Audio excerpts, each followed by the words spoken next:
I want to talk to you about Donna. Are you really gonna sit here and ask me my intentions? That is exactly what I'm going to do. How's it hanging, Major? What's so funny? You wanna leave? After my coffee. Come on, Major. I'm talking to you. Let it alone, boy. Did I hear the Major right? I said let it alone. You give me an order?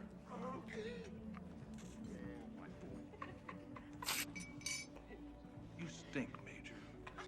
What is that smell anyway? Now, are you sure you want to have a fight? Because I'm only going to use my thumb. Thumb? My right thumb. Left one's much too powerful for you. Guys. Go on! Keep it fair.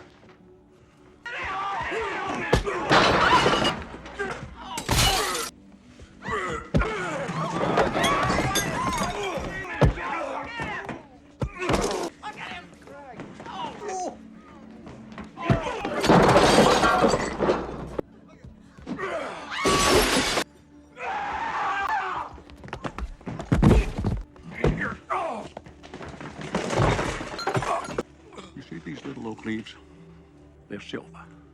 That means that I'm a lieutenant colonel. You understand? If they were gold, then I'd be a major. Because the next time you see an officer of the army, you'll be able to recognize his rank. Understand? Yes, sir. Major. Hey! Oh, Jesus! I'll get some help. My heart. What? Right there, man. You move and I'll kill the cop. Drop it in the ground and kick it to me. You want to die, cop? No. The film opens on a dark night at a military police station located on the outskirts of San Francisco. MP Patty Jean Lynch arrives to find her colleague waiting for her with urgent news. Jody, the officer scheduled to patrol that night, has called in sick. Without hesitation, Patty agrees to cover for him and prepares herself for the night's duties. As she patrols the area, her attention is drawn to a suspicious vehicle parked near the officer's club.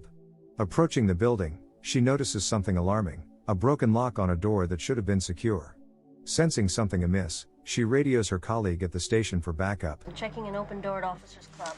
Then draws her sidearm and steps inside to investigate.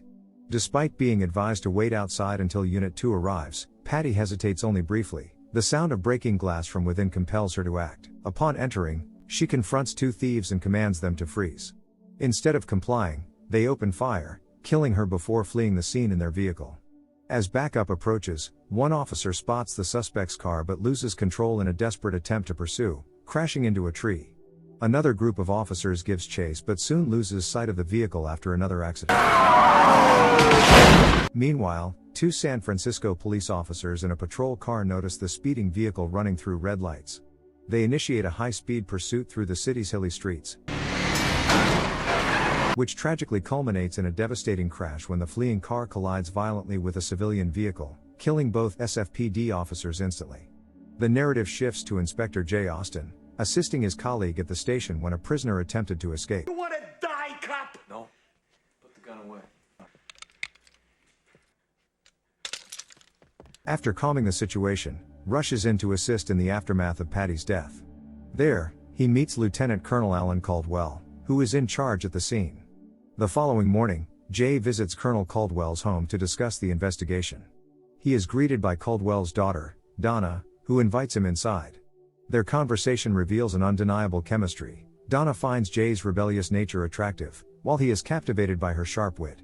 Aware that dating the provost marshal's daughter is fraught with complications, Jay nonetheless requested to go out with her. Their exchange is abruptly interrupted when Caldwell enters the room and questions Jay's presence at his home. Jay explains that ballistics evidence links the weapon used to kill Patty, specifically slugs from a Tokarev 33, to the crime scene. He shares his instinctive belief that the weapon belongs to someone on the base. However, Caldwell dismisses Jay's instincts as flawed. Frustrated yet determined, Jay prepares to leave but is surprised when Caldwell decides to accompany him for further investigation. They head directly to the squad room to inquire about the Tokarev 33. During their questioning, Jay uncovers that Caldwell had prior knowledge of the weapon but feigned ignorance. The investigation takes a more serious turn when Jay learns that Colonel Lawrence is responsible for using the Tokarev 33. Eager to confront him, Jay is met with resistance from Caldwell, who insists that Jay must adhere to his orders. Later that evening, Colonel Caldwell noticed his daughter, Donna, dressed in a manner that suggested she was preparing for a date. Concerned, he took it upon himself to warn her about Jay Austen, expressing his belief that Jay lacked respect for others, particularly women. There are certain things you don't know. He has no respect for women. Despite her father's admonitions, Donna chose to trust her own feelings over his misconceptions about Jay and set off to meet him. When they finally came together, the conversation naturally turned to the misunderstandings between Jay and Colonel Caldwell. Jay took the opportunity to clarify his position, asserting that his interest lay solely in Donna, not in seeking approval from her father. This revelation led them to abandon the negativity and instead embark on a spontaneous car chase for fun.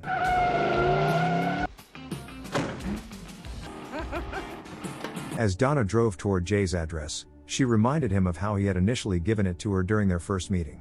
The chemistry between them intensified, culminating in a passionate night together. The following morning, Jay and Colonel Caldwell joined forces once again to visit Colonel Paul Lawrence regarding the Tokarev 33. When they arrived, Paul was reluctant to discuss the gun, revealing the underlying tension between him and Jay. However, after Colonel Caldwell explained the potential dangers associated with the firearm, Paul reluctantly admitted that he had lost it during a poker game 2 weeks prior. I lost it in a poker game a couple weeks ago. Jay left Colonel Paul's office feeling frustrated, blaming Colonel Caldwell for always defending him. To defuse the situation, Colonel Caldwell suggested that they might not need the gun itself but could instead use a bullet recovered from the deceased's body. Without delay, they returned to the squad room and asked the lieutenant whether he had tested the gun before handing it over to Colonel Lawrence. The lieutenant confirmed that he had and directed them to where they could find the necessary evidence. After obtaining one of the bullets fired from Colonel Lawrence's Tokarev 33, Colonel Caldwell handed the sample to Jay for further investigation. Before departing, Jay informed Colonel Caldwell that Peel had called the previous day to report his car stolen, indicating they might need to follow up on that lead. Later that day, they met with Mr. Peel, who welcomed them and inquired if they had managed to locate his Lincoln. With confidence, Jay informed him that his car was involved in a homicide that had occurred on Tuesday morning. After a few questions from Colonel Caldwell, Jay requested to leave, explaining to Mr. Peel that his car would be processed and available after 90 days. Once outside, Colonel Caldwell expressed his dissatisfaction with how hastily Jay had said goodbye before thoroughly questioning Peel. To his surprise, Colonel Caldwell then invited Jay for a cup of coffee, which caught him off guard. While they enjoyed their drinks, Colonel Caldwell broached the subject of his relationship with Donna, indicating he wanted to have a serious discussion about it. However, their conversation was abruptly interrupted by a bully, leading to a confrontation. How's it hanging, Major? What's so funny? You want to leave? After my coffee. Come on, Major. I'm talking to you. Let it alone, boy. Did I hear the Major right? They said let it alone. You give me an order?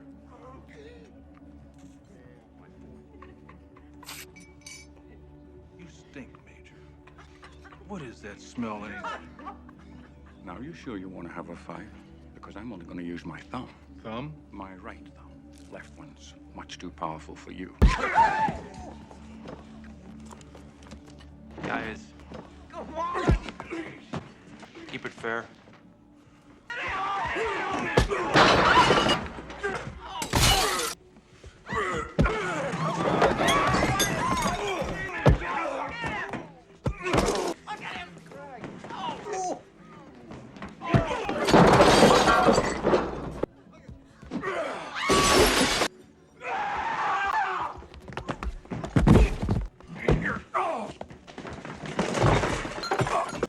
You see these little oak leaves? They're silver. That means that I'm a lieutenant colonel. You understand? If they were gold, then I'd be a major.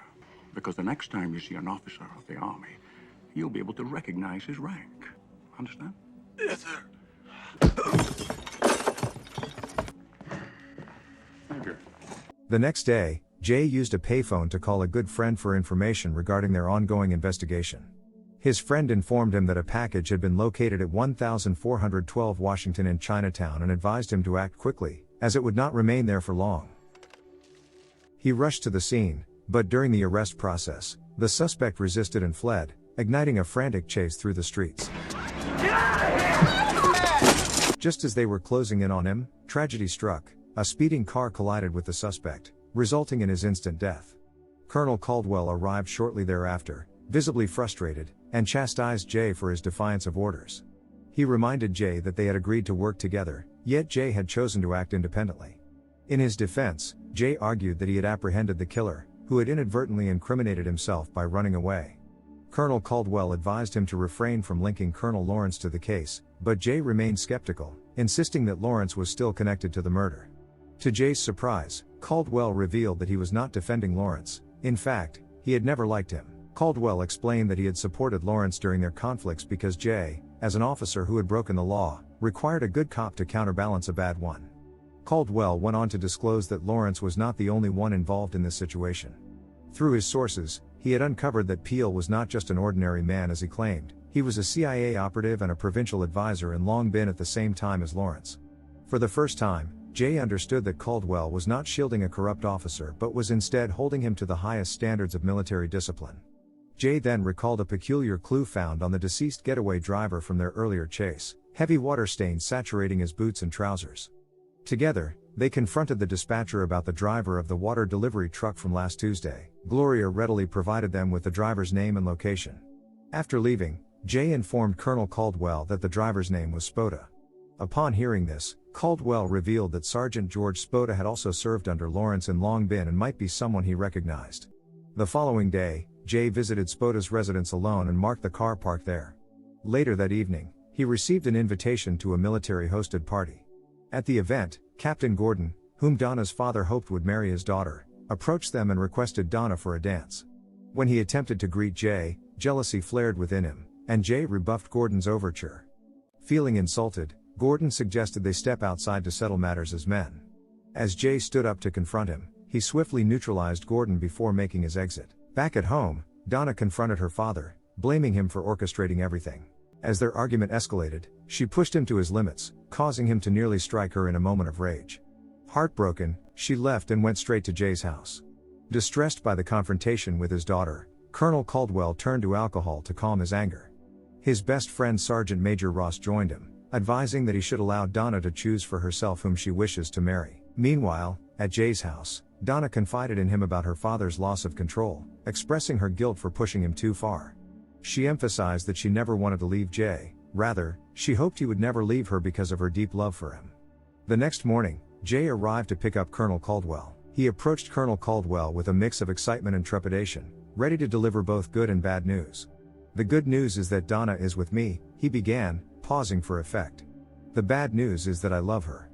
Caldwell shifted the conversation, redirecting their focus to a more pressing matter. Arthur Peel is the owner of the Black Mountain Water Company. Together they agreed to investigate the truck driven by Spoda. Their pursuit led them to Travis Air Force Base, where they observed Spoda delivering water and, in exchange, picking up a bottle from the facility. They intervened, and Colonel Caldwell confronted the captain in charge of the other delivery vehicle, demanding to know the origin of their shipment.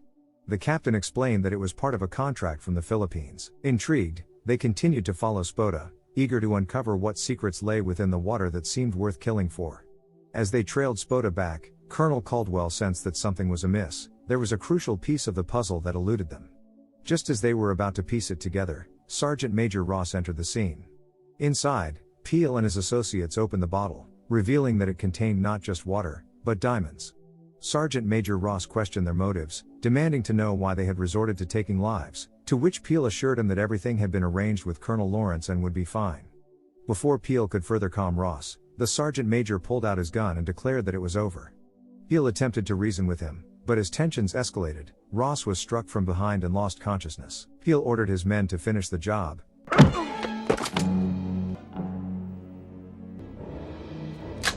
But just as one was about to pull the trigger, Colonel Caldwell burst in, igniting a fierce gunfight.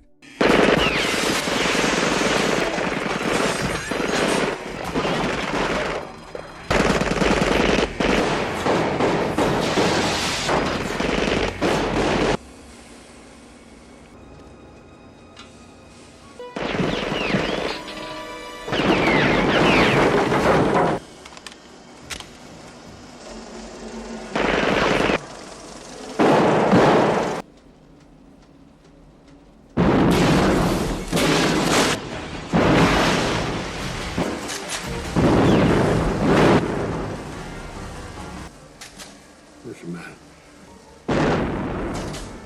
They screwed up. I'm gonna make things right. Don't!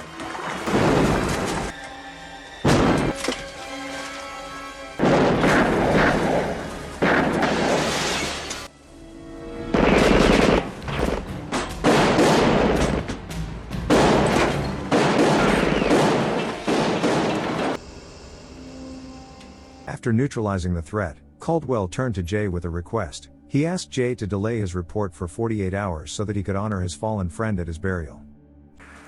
I want you to do something for me. What? Delay your report for 48 hours. Please? Okay. Jay agreed. During the burial service, Colonel Caldwell delivered a heartfelt speech, revealing that this was the second time he had lost someone who meant the world to him. This is the second time I've lost someone who meant everything.